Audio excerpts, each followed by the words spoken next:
Assalamu alaykum hörmətli görürmənlər. Görüb atqanlar Erkin Asiya Radiosu Uyğur bölümünün Naq Meydan proqramısı. Biz bugün yeni davamlıq sizlərinin huzurunlağa Angliyanın paytaxtı Londonda elib berib atqan Uyğur Sot Kollegiyasının ispat berişiginin Naq Meydan görünüşünü sizlərə təqdim qıvatımız. Ben Alim.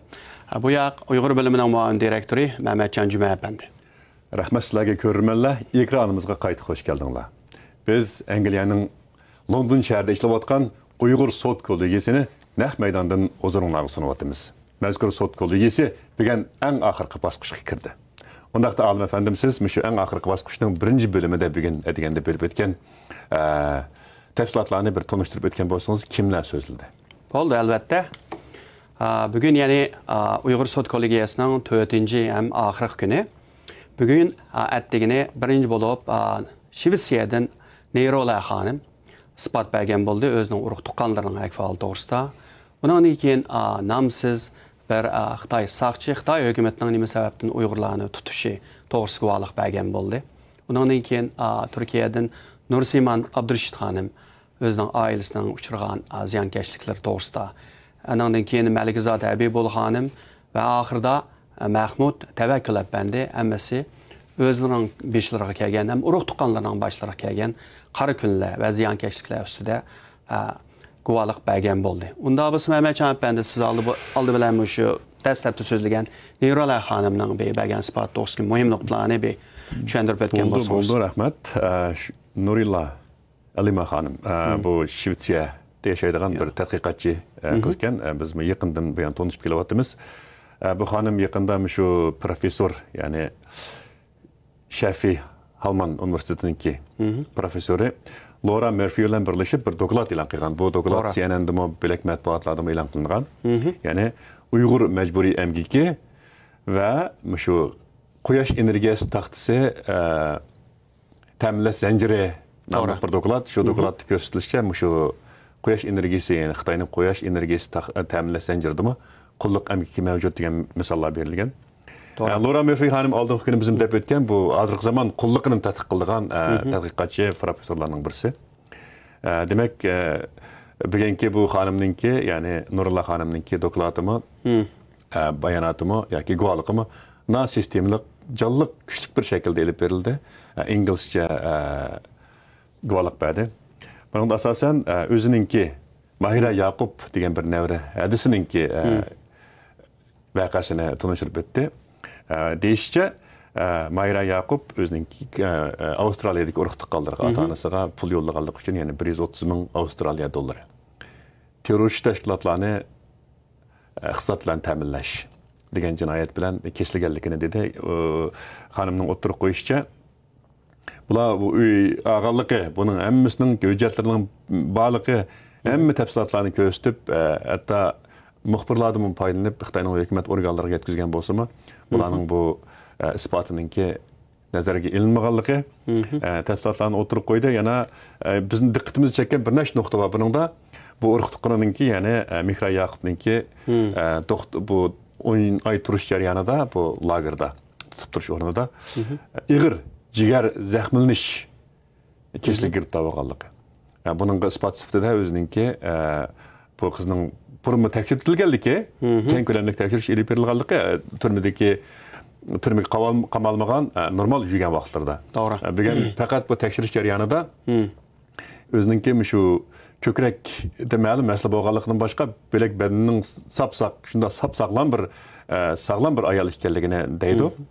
Bir yanılan bu deyiş arqılıq benim fərzim həm də bu jigar yallığınınki, jigar zəxməsininki tutup duruş orunda yüz berganligini, hatta bu tekşirişini Bingtuanның bir doktorxanasida qıyğanlığını deydi. Demek bunda olğanda ki Bingtuanның doktorxanası adatdaki yerlik doktorxanalar qarğa vaxtıda emas hökumətning doktorxanası olsa, texmi ılıqı bazı bir tekşirişlerini hem de ılıqı uydurup çıqıranmaydı, yoki onu xata qılmaydı, yoki şu hökumətning bazı bir cinayetlerini yoşiriş üçün ular yardım qılmaydı demekçimen. Demek bununki bu tekşirişide hiç qanday xatalık yok. Bu bir nəsə. Yani birisi biz videoluk köleştik deydi. Bu bek təsir qılğan bir bayanat bu. Bunun deydi. Qarsam yüzü bir ustixan болып qaptı deydi. Endin qoyğusunu gözetkendi, qoyğusunu sarğandı boludu deydi. Әндін үйәдікі ятақ, тамақ әпалдыр қандақ, вәзият қандақ, шарайт қандақ деп сорсам дейді. Бізгі жыққа қыппіремеді дейді. Жыққа қыппіремеді, амма есіңді бар ма? Біз өз вақтыда мүшу ешіп қалған тамақланы анч-мünç көз нәзерге ілмайдық дегендек мәзілге қыпты. Лекен азыр дейді. Бұл түрміде, бұл тұтқында, бұл лагерда бір-бірді қонақ партisi көзімізге ләззәтлік тамақ олап көрінді дейді. Қараңба баянатыны. Демек, бұл машының өзі aşağıdaki тамақ шарайытыныңки nə qədər naçar ekelligi, hem bu məhbuslarının qorunduğanlığını şu bir qız gəp bilən də ispatlab berib atıdı. Çünki hem de Xitayınınki uyadaki telefonları özledi, bizim ailemiz bütünley göz astıda, təqib astıda degendikin ulam elbette onun telefonlarımı təqib qılınğanlığını bilirdi də, çoğunlaşqa cıq gəp qılanmaydı. Yana bu ədisininki 13 kilogram jidab ketkenligi, yalab ketkenligi, urug'lab ketkenligini tilga oladi. Endi sud jiyani so'raydi, bularninki advokat taklif qildimi degan bir savolni so'raydi. So'ragandan keyin qandaq mumkin bo'lsa, Xitoyda bir hukumat sizga qarshi turgan sharoitda qandaq bir advokat unga qarshi bir odamga vakolatchi ulab chiqa oladi deb, bu demak bu yerdagi hukumatninki butunlay bir demak sizni jazolash o'rninki allburun daftarga ilinib bo'lgan. Siz oldingi kun bir tadqiqot deb o'tdi. Bularınki günahsız işgelligi ispatlanışdan ilgili bular günahga deb qaraldı. To'g'ri. Degan bir narsani yana şunun o'zini yana bir şekilde ispatlagan bo'ldi dedi, so'zlab o'tgan bo'ldi. Bayan bir şu bir qo'noq partisini bizga bir lazzatli tamoq bo'lib ko'rindi degan bir bayonotni bayonlarni da'vat vaqtida şu natsistlar Germaniyasiningki jazo lagerlarda tutib turish o'rinlarida yig'ilgan Yahudlar haqidagi kinolar ko'rindi. Bir kino balkim 93-yilda ishlangan Schindlerninki tizimdagi degan kino bo'lishi kerak, balki böyle kinoda bo'lishi kerak. Bir ko'rinish esim kelib qoldi shuni anglagan vaqtimda. Bir kichik bir bola tamoqni ko'tarib ketib o'tamda, bir odam ketib olsa, bir so'qlab ketib tamoq yeyib shalab qilmay, butun patqoqning to'giga to'gilab ketadi-chu. Bu odamlar xuddi chashqanlardek yugurib kelib tamoqni yeb ketadi-chu. Shu ko'rinish esimga keldi meningki. Demak, albatta Yahudlarninki biz u detallarga kirmaymiz, ularninki tartgan azaplarımı insan qalbidan chiqqan eg'izimizga bizningki tilimiz ularninki tasvirlashga yetmaydi belki. Shu ko'rinish kinodagi bir ko'rinish hamda. Kinodagi gapni qilyapman albatta men. Shu ko'rinish esimdan kechgan bo'ldi. Demak, u yerdagi Uyg'urlarmi ajzar, ham xo'rliq, nurg'un ham kasal, balki nurg'un biz hozir bilib yetmaydigan nurg'un ziyonkashliklarga uchrayotgan bo'lishi mumkin. Mush bayonotlardan, mush qizninki, mush bayonlardan shuni his qildim men. To'g'ri. Yani bugün benim de betkendek bunun belki sizin koşmuş bulduğun yerleriniz olsa bu neyrolar bularning dadisini men tanıyman. Yaqub akimizning Avstraliyada Adelaide turdi bular. Bularni aytdi taqvodor bir aqko'ngil bir durust insonlar. Men Avstraliya Adelaide'ga borgan chaqda bular bilan bir qancha qitim ko'rishgan. Bularning fojiasi albatta qolgan Uyg'urlarga bir ulgu bo'lgan vakil xarakterlik bir fojia. Ahırda meniki bu Neyrola xanımның degan so'zning yana bir beguna bir tuqunimizning solinishi, mushunday ziyonkashlik uchirish sababidan necha oila vayron bo'ldik. Mana menga ta'sir qildi. Bizning oilaga Shvetsiya turib, Avstraliyadagi oilamizga ta'sir qildi. Avstraliyadagi tuqunimizmi bugun guvohlik beramay, masalan, qattiq ruhiy besim sababidan hatto karvatdan turishmi shunda ta's degan darajaga yetdi. deb tushunadi. Ya'ni bu sotqa oid aniq qilib bir odamning tutilishi bilan bir ishning ketmaydiganlar. Bu bir odam bir oiladan bir odam tutilsa, qolgan oilalarning qo'shilib vayron bo'lganligini sotning oldida oid yaxshi sharhlab bergan bo'ldi. Endi ikkinchi so'zlagan odam siz bilasiz, bu saqchi kiyim kiygan, o'zining ismini, sharifini e'lon qilmagan bir Xitoy saqchi bo'ldi. Bu hamda Xitoy saqchining bu sotda so'zligini albatta oid muhim. Bu o'zi saqchi bo'lganki, bu davlat organining bir qonun ijro organining odami. Bu yana Xitoy hukumatining mushtinchonga kelgan yoki qonunlarning qanday o'zgarganligi, Uyg'urlarga qanday nishon qilinganligi, Uyg'urlarni hamda qanday tutganligi va lagerlarga so'lganligi, ham qanday bo'lganligi bu jarayonlarni nihoyatda yaxshi tushuntirib berdi. Bu hamda sot uchun albatta bu oq ko'rinish nihoyatda muhim.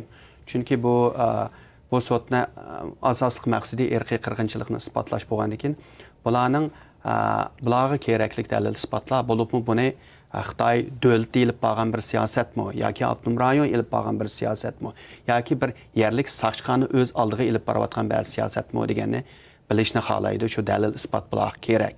Chunki bir agar buni ma'lum bir masalan bir yeza yoki kanitki bir saqchi idorasi ayrim odamlarni solib bilib qiynab buni qilgan bo'lsa, bu albatta avtonom rayon yoki davlatga vakillik qilmaydi.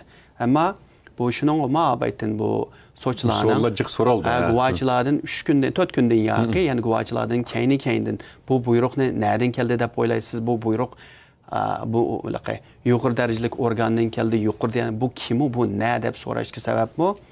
Bu buyruq ya'ni Uyg'urlarni tutib solash, lagerlarda qiynash bu markaziy hukumatdan kelgan buyruqmi yo avtonom rayondan kelgan buyruqmi va yoki har qaysi o'xshash bo'lmagan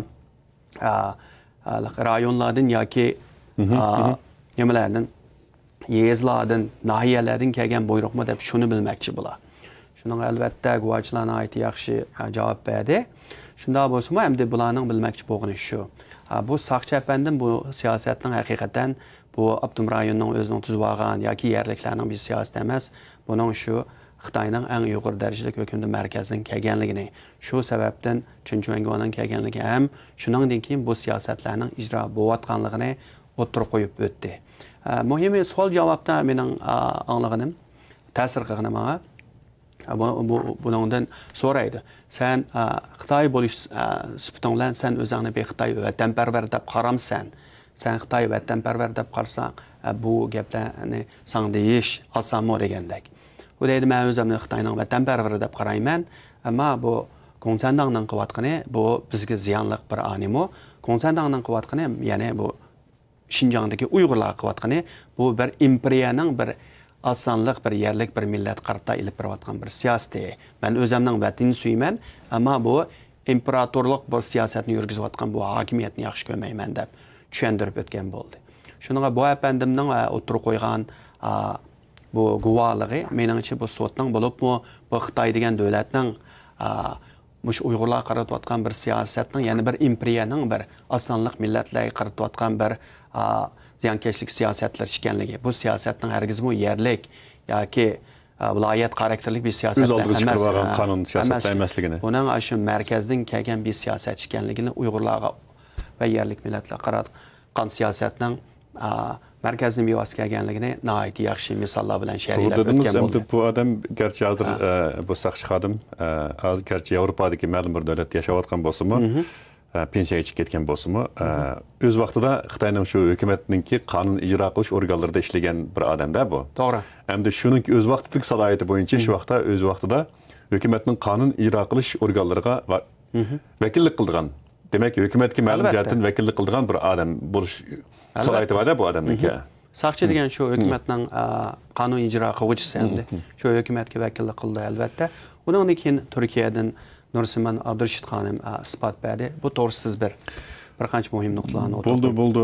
Nursimon xonimmi ingliz tilida o'ziniki beşik kelgan kunlarni, o'zining oilasiga kelgan qar kunlarni tushuntirib o'tgan bo'ldi. Bu Nursimon Abdurashid xonim deb o'tish tegishli bo'lgan bir nuqta bizningki muxbirimizningki singlis bo'ldi Nursimon Abdurashid xonimningki.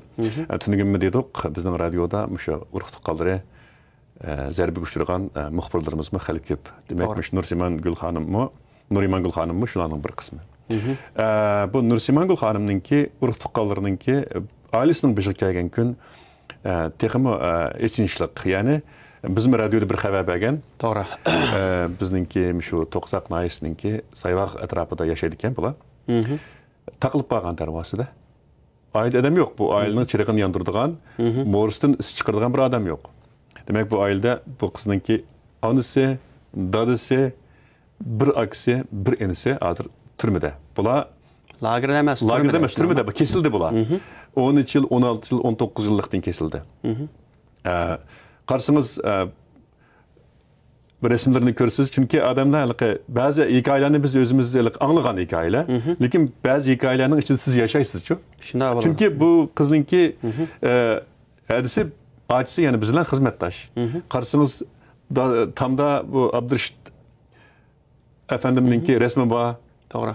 Qarşımız onun bekinde anısı var, anısının resmi var. Onun bekinde şundak kelişken Baxtiyar bir qızını tutub turgan bir ailesininki resmi var. Ularning qarasınız bir-birinden chiroyli bu odamlar. Qaraysizda, demak shularning orasida yashagandan bevosita bog'lanib qolasiz bu hikoyaga siz. Shunday bo'ldi. Bularning hikoyasi bu qiz va so'z aytgan bo'lsin, biz ko'rib turgan, anglab turgan, biz xizmatdoshlarimizning orasida turayotgan ularning hasratlarini ma'lum darajada his qilib turayotgan. Albatta ular yig'isini bizga ko'rsatmasimi, unsiz yig'layotganligini his qilib turibmiz-da. Qilayotgan bo'lgandan keyin bu qizning hikoyasi bevosita menga ta'sir qildi. Hikoyasida yani hikayesi deyimiz var mı? Keçmişi, ailesinin bir şey kelgen qara kun. Bunu sistemlik dalil isbotlar bilan, cheslalar bilan shunday chiroyli o'tirib qo'ydi. Bu bir yaxshi bir berilgan isbot bo'ldi deb qaradim men. Albatta, bu Nursimon xonimning bergan isboti hamda qisqa ixcham bo'lgani bilan nihoyat kuchli bo'ldi deb qarayman. Ana keyin hamda Türkçe albatta Turkiyada yashaydi, Turkçesi nihoyat yaxshi, hamda inglizcha nihoyat yaxshi ekan. Ingliz nihoyat yaxshi tushuntirib berdi. Masalan, o'tgan qitim İYİ partiyasining raisi Meral Akşener xonim Nursimonni taklif qilib, shularning partiyasining yig'inida o'zining oilasining ham Uyg'urlarning ahvolini bir so'zlatgan bo'ldi. Turk tilida nihoyat go'zal holda o'zining oilasining beshga kelgan qora kunlar bilan Uyg'ur xalqining hozir beshga kelgan ziyonkashliklarni nihoyat chiroyli sharhlagan bo'ldi. Shundan keyin hamda u yerda Xitoyparast, kommunist, Vatan partiyasining raisi Doğu Perinçek deganlar hujum qilgan bo'ldi. Hatto anan keyin yana CIA, yana buning hadisi radio ishlaydi. Shuning bular CIA der. Ularmi shundaq hujum qilgan bo'ldi. Bu tutuqsiz bir hujumda hamda. Adam hayron qoladigan hamda gaplar.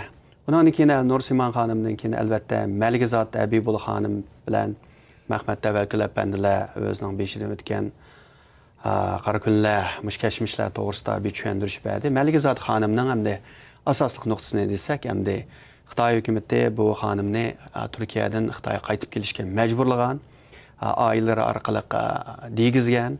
Ana keyin bu xonim Xitoyga albatta bormagan, Xitoyga borsa o'zining qanday kunda qolganligini bilganligi uchun, bormaganligi uchun bu xonimning urug' tuqqanlarini olib so'lab qilgan. Albatta bu Malgizot xonimning beshidan o'tgan bu kashmishi shu chet elda yashayotgan nurg'un Uyg'urlarnikiga o'xshaydi. Yana biz bu 2017ning 5dan boshlab nurg'un shu xabarlarni berdik, masalan shu Misrda o'qiyotgan 5000 dan 7000gacha Uyg'ur o'quvchilar shu yerda yashaganda Xitoy hukumati ularning ota-onasi urug' tuqqanlarga besim qilish orqali bu bolalarning hammasidan qaytib kelishga majburlagan. Natijada mutlaq ko'p qismlar hamda ota-onasidan ayrilib qolmaslik uchun urug' tuqqanlardan qaytgan bo'lgan. Bu qaytganning hammasi yo lagerga ketgan, yo yo'qolib ketgan. Ba'zilari hatto bizning radioda dalilganda lagerlarda o'lganligi aniq chiqdi. Mana bu xonimning hikoyasi shuning biri. Agar qaytgan bo'lsa, balkim bu xonimmi bir lagerga hozir lagerda yotgan bo'lish mumkin-di. To'g'ri deysiz. Demak bu xonimning yani hikoyasiga bir nuqta Xitoyningki normal odamlarni nishon qilganligini ko'rsatib turdi ekan.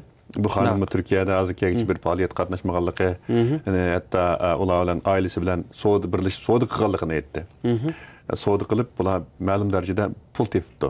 Demak, puldarlarmi Xitoyning nazarida nishon qilingan bir odam ko'rib, Uyg'urlarning ko'ribsi deb qaralgan bo'lishi kerak. Bizning radiomizda buncha xabarlarni berdik. To'g'ri.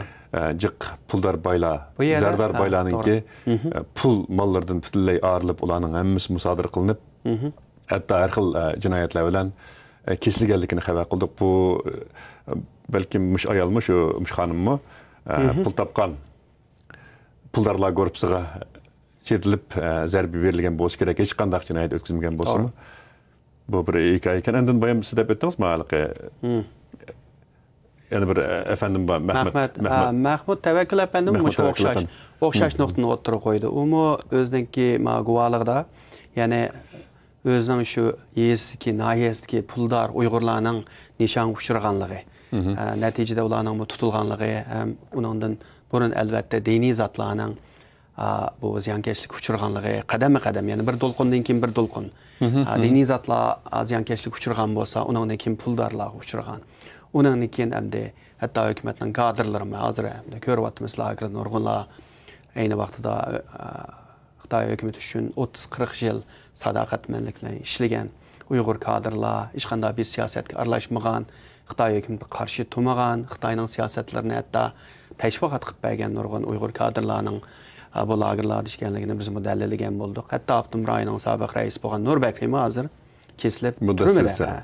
Masalan 2009-yilda erki Urumchi qirg'inchiligida hamda bu apandimning o'ynagan rolini Uyg'urlar hammaylar bilamiz. Chiqqanda hamda Xitoy hukumatining manfaatida maydonda turib, Uyg'urlarni ayblab, qattiq so'zlagan, ammo Xitoy hukumati bo'lgan sadoqatligini hamda nihoyatda kuchli shaklda ko'rsatgan shu zamonda. Uzun o'tmay bir qancha yildan keyin bu odamni tutib, parxor bu banalar bilan hozir hamda bu odam turmada yotmoqda. Shunga bunda misollar albatta nihoyat ko'pdan. Bugun qarasak, hamda bugungi bu guvohlik berish yig'inininki umumiy ahvoliga qarab chiqdim men qarasam. Masalan, Mihra Yaqub, Nurulla xonim bo'lsin, bayaqi aqid guvohlik bergan xonimlar bo'lsin, Nursimon bo'lsin, Nursimongul bo'lsin. Bularning hammasi asosan shu vayron bo'lgan Xitoyninki siyosati tufayli mayli dunyoning qayerda bo'ling, vayron bo'lgan oilalarga yig'inchoq qilinibdi deb qaradim. Masalan, Nursimongulninki 4 qarindishi, ata-onasi bilan 2 enisi, 4 aylan lagerda, turmada. Nurulla xonimning bevosita tuqqanida nevradisi, uni chetilgan nurg'un oilalar Shvetsiyadan tortib Avstraliyagacha, G'o'ljidan tortib Urumchigacha bo'lgan oraliqdagi nurg'un oilalar mushlarga chetilib, hozir xona vayron, azob oqibat, hatto ro'yi besim, ro'yi vayronchilikda yashayotganligini deb o'tdi. Shunday. Bu hamda Nursimonning shunday, Nursimongulninki bayqi Malikzod xoni bilan Mahmud apandimning oilalari yana xona vayronchilikda. Bugungi bu asosli bu guvohlik berish yig'ini oilalarning xona vayronchiligiga markazlashgandek tuyuldi. Yana bir muhim bir nuqtani sharhlab o'tkim keldi meningki shu jarayonida, shu guvohlik berish jarayonida. Shu oilalarning vayronchiligidan boshqa yana bu hammalarga qarasak, bular yana siz chiroyli deb o'tdingiz. Bu yerdagi Uyg'ur Xitoyninki hujum nishoni aylangan Uyg'urlarning guruhi. Masalan, Sarxillar guruhi, Puldorlar guruhi, Dindarlar guruhi, Ziyolilar guruhi. Bu hamda bir jamiyatninki o'lni ko'tarib turadigan guruhida bu. Mayli siz qayerda bo'lgan, qanday ishlarni qiling. Masalan, Nurbekri yaxshi bo'lsin, yomon bo'lsin, hamda Uyg'urlar qanday qarshi meningki Uyg'urlarning qarshini biz qanday qarang demaymiz hamda. Albatta. Bu bir hamda Uyg'urlarningki Sarxillar qatoridagi odam. Abdum rayonining raisi. Raisida hamda bu rais, huquq tutgan odamlar Sarxillar guruhisidagi bir odam. Demak, ashuni jazolanishimi Uyg'urlarning Sarxillar guruhisini eng tepidagi odamning jazolanishi shuni ko'rsatdimki deb faraz qilib qoldim. Bu bugun mushlarning hikoyasidimi shuning ma'lum qismi yo'ritildi deb o'yladim men. Bundan qarasak hamda bu yerda Neyrola xonimdan boshlasak toki Mahmud appandigacha hammasining degani. Hammasi qarasa hamda bu Xitoyning qonuniga xiloflik qilib xatolik o'tkazgan insonlar emas. Hammasi o'xshash bo'lmagan ba'zi sabablar bilan tutilib so'langanlar oilalari. Hamda xalqaro qonun o'lchami bilan o'lchaydigan bo'lsak, bular hammasi begunoh insonlar. Mayli diniy odamlar bo'lsin, faqat normal diniy faoliyatni olib borganlik uchun so'langan. Bu Neyrola xonimning bu navrisinglisimi? Yalsi. Faqat Xitoyning qonun bo'yicha Avstraliyaga datsiga pul avatmaganligi uchunlar. Qonun xiloflik qilgan bir ish yo'q. Qolgan Uyg'urlarmi hamda chet elda yashash odamning huquqi, masalan, chet elda masalan Xitoy grajdanlarida necha million odam yashaydi. Uyg'urlar chet elda yashaydi. Hamda chet elda yashashning o'zi bir jinoyat emas. Hamda Uyg'urni majburlab qaytmasa uni jinoyat qilib, uning urug' tuqqanlarini tutish Xitoyning qonuni daftarida yo'q bir narsa masalan. Asosiy qonun bo'lsin, Abdum rayoni va yoki jinoiy qonunlarda. Hamda bu orqali bu shaxsiy hikoyalar orqali umumyuzlik hamda bir pattern deydi uni, bir yo'nalish. Uni ko'rgili bo'ldi. Ya'ni umumyuzlik bu Uyg'ur degan bir millatga bu siyosatdan qaritilganligi. Mayli bu markazdan kelsin, Abdum rayonidan kelsin, viloyat va yoki nahiyalardan kelsin, buning bir sistemali qoldi. Bular hammasi bir yurtliq Uyg'urlar emas. Ba'zilar Qashqarlik bo'lishi mumkin, ba'zilar G'o'ljilik, ba'zilar Turpanlik, ba'zilar Oqsulik. Necha kunda yaxshi ko'ryapmiz. Bu faqatlam bir yezida bo'lib qolgan bir yeza, bir viloyat, bir kennati bo'lgan shu. bütün Uyghur rayonunun hem yerde boğatkan bir iş. Şu an bunun bu soğutun maksadı şu, bu umumyüzlük nişanlangan, bu merkezi hükümetten ilip beriyotgan bir siyasetken deganni tushunish, bilish ham shu dalil isbotlarni mush guvohchilarning og'zidan yig'ishdan iborat. To'g'ri deysiz. Chunki necha kun yog'i so'ralgan savollarning ichida bu buyruq nereden keldi? Shuni bilamsiz degan savollar mayli u tutish jihatiga bo'lsin, mayli bola tushirish jihatiga bo'lsin, To'g'ri. mayli qamash jihatiga bo'lsin, mayli so'roq qilish jihatiga bo'lsin, hatto tan jazosi berish jihatiga bo'lsin, buyruqlarning qayerdan kelayotganligini bular so'rashga bek tirishdi. Men diqqatim chekkan bir nuqta bu bo'ldi. Bu ham siz misharlab o'tdingiz. Demak, bu bir shaxsiy yoki ma'lum bir rayon, ma'lum bir amaldor o'z oldiga emas, balki davlatning siyosati bo'yicha bo'lgan ish emasmi? Deganni isbotlashga bular tirishayotgan bo'lish kerak deb o'yladim men. Buningda hamda bunda bo'lishga sabab hamda bu so't asosan ya'ni Xitoy hukumatining hozir qarata ilib berayotgan siyosatlari irqiy qirg'inchilikmi, insoniyat qarshi jinoyatmi yoki etnik tozalashmi?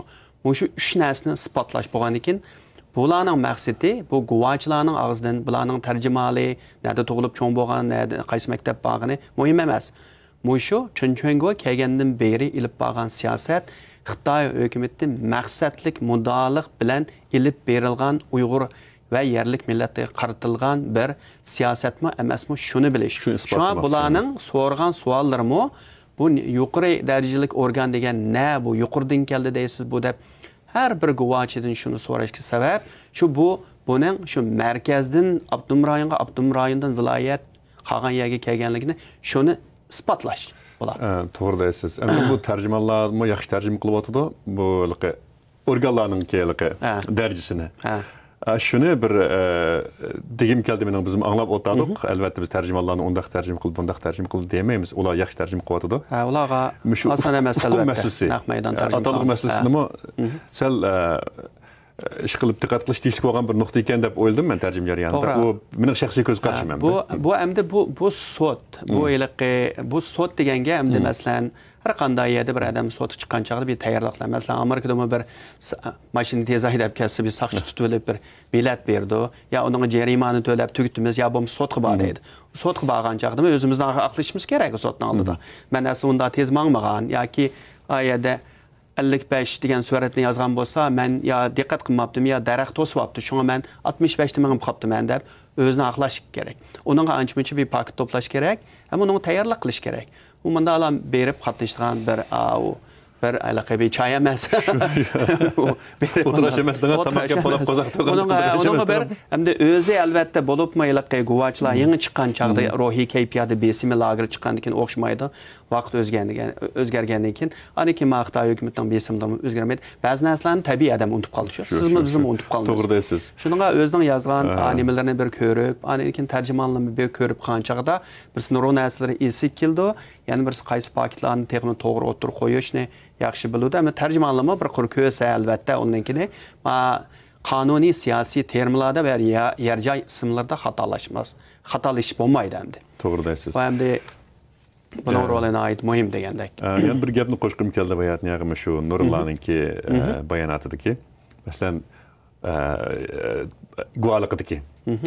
Bu oilasiga, oila a'zolarininki mayli kim bo'lsin, pulni 2013-yilda yo'llaganligi. To'g'ri. Bu vaqtda ham ishlarning normalligi. Ammo bularning 2015-yilda chiqarilgan bir qonun bilan jazolanganligini deysiz. Buni qonunda inglizcha ex post facto deydi. Ex post facto degan, ya'ni qonunni bugun masalan Amerikaning davlat majlisida imiz qonuni bu yerda. Xitoyda ham xalq qurultiyi. Yağam o'zimiz xalq qurultiyi hamda qonun shu yerda chiqqanda bu qonun degan keyinga asosan ijro bo'ldi. Oldi qarab ma'maydi. Masalan, bugun Xitoy xalq qurultiyida butun Xitoy bo'yicha tamak chekish cheklandi deb qonun chiqsa, bu bugundan keyin chekkanlarni ularni jarimani qo'ydi, tutamda so'lamda qiladi. Uningdan burun chekkanlar o qonun xiloflik qilgan bo'lmaydi. U chaqda qonun yo'q. Shuningga bu neyrolarning siz degandek bu 2003-yili avatgan 13-yili avatilgan bu pullarni 2005dan keyin chiqargan 15dan keyin kechirsiz 15dan keyin chiqargan bu asabiylik bu nizomnomasi bilan qolgan qonunlar bilan dunyoning hech qanday yerda odamni jazolash huquqi bo'lmaydi ham xalqaro hech qanday qonun tushmaydi. Şu nuqtani men yana bir ta'kidlab o'tgim keldi. Demak, qandoqlamsin bugungi bu guvohlik berish yig'ini bayanma deyishdik. Ailenin vayron bo'lishiga yig'inchoqlanganday qildi. Ham Xitoyninki bu buyruqlarning qayerdan kelganligiga oid savollar ko'proq so'raldi. Demak, bugungi bu guvohlik berish yig'inining birinchi bosqichimi, oxirgi kundagi birinchi bosqichimi natijalik bo'ldi deb albatta o'yladim men. Bu guvohchilar hamda mayli ingliz tilida so'zlasin, uyg'ur tilida so'zlasin, bo'libmi o'zining oilasi, urug' tuqqanlarining shu 2016dan keyin bu lagerlar paydo bo'lgandan keyin tutilib, so'nilib, vayron bo'lganligi to'g'risida hamda sotga oid to'liq yaxshi shaklda bir dalil isbotlarni bergan bo'ldi. To'g'ri deysiz.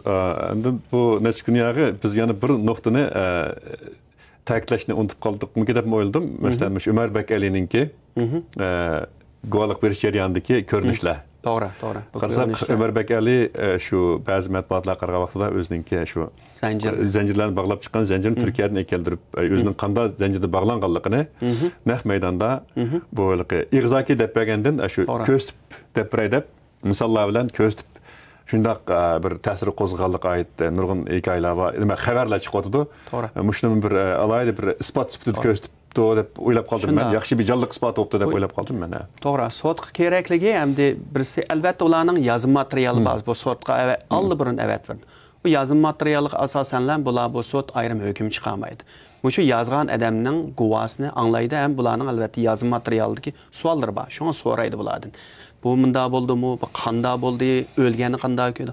Bular yana birisi bevosita paket deydigan bir narsa bor. Direct evidence o. Yani birisi anlagan, onu hearsay dedi. Bular bevosita shuni bilamdi, o'z ko'zi bilan ko'rdimi, guvohlik shu shahid bo'ldimi, o'z beshidan o'tdimi yoki 3-4 manbadan anglagan gapmi u? Albatta bu 3-4 manbadan anglagan gaplar bu paket emas bu. Buni sotdan chiqarib o'tadi albatta. Ammo o'z beshidan o'tgan, o'zi ko'rgan, o'zi shahid bo'lgan narsalar bu paket bo'ladi bu. Sotchilarmi vayam so'rdi. Shu bizga o'zingninki bayonotdan emas, hikoyang emas, bu daftarda bor. Ko'rgan dalil isbotini. Shoma savolga javob berdi. To'g'rilik so'zlar deb. Yana birisi bu so'chlarning ma'lum bir savolni so'rashi tasodifiy bir ish emas. Bular ma'lum bir nuqtani, bir faktni isbotlash uchun, yo'ritish uchun so'raydi. Shunga nimani so'ragan chaqda bu guvohchilar qolgan oq ko'rinish va yoki jarayon yoki o'zining boshqa hikoyalarini so'zlab o'tmay, shu nimani so'rsa, shuning bevosita javob berish kerak. Sababi mu? Birisi bu so'tning vaqti qis. Bu yerda guvoh bergan odamjiq. Hamma odam o'zining tarjimonini, oq ko'rishni, 20-30 yilning oldida yuz bergan voqealarni ta'kidlab, 2017dan keyin markazning ham Chunchongoning ijro qilish bilan bo'lgan siyosatlarni demasa, buning vaqti qolmasligi mumkin. U to'g'risi buni dalamasligi mumkin. Ondan keyin bu yerda bu isbotlarni muhim, hozirgi eng yangi bo'layotgan siyosat to'g'risida ziyonkashlik to'g'risida isbotlarni o'tirib qo'yamasligi mumkin. Ondan keyin u 20 yilning, 30 yilning oldidagi hikoya u muhim bo'lishi mumkin albatta. Ammo u bu so'z uchun qo'shimcha material. To'g'ri deysiz. Hurmatli ko'rmanlar, vaqt munosabati bilan bizningki bu birinchi bosqichlik sotninki tushuntirish mishakchi bo'ladi. Alim afandim deganimda shu sotninki tushdan keyin guvohlik berganlarni bir tanishtirib o'tib, bu nimamizni davom anglashimizni to'xtatgan bo'lsak, rahmat. Bo'ldi, Mehmetjon apandi. Bunda bo'lsa, bugun aytganlik naq maydon taqtish oxirlashgan bo'ldi. Bugun tushdan keyin guvoh berganlar Kanadalik Uyg'ur faoliyatchi Ruqiya Turdush xonim, undan keyin ismi noma'lum bo'lgan yana bir guvohchi, oxirida doktor Adrian Zanis. Endi doktor Adrian Zanisni tanishtirmasaqmi, ko'rarmanlarimiz obdan biladi. Bu apandim hamda o'zi Germaniyalik bo'lsa, hozir Amerikada yashaydigan bir muhim tadqiqotchi. 2016dan beri Xitoy hukumatining Uyg'urlarga qaratgan har xil siyosatlarini nihoyatda yaxshi shaklda dokladlar bilan tushuntirib kelgan muhim tadqiqotchi. Rahmat sizlarga, ekranimizda sal turib ko'rishganmiz. Xayr xo'sh. Rahmat.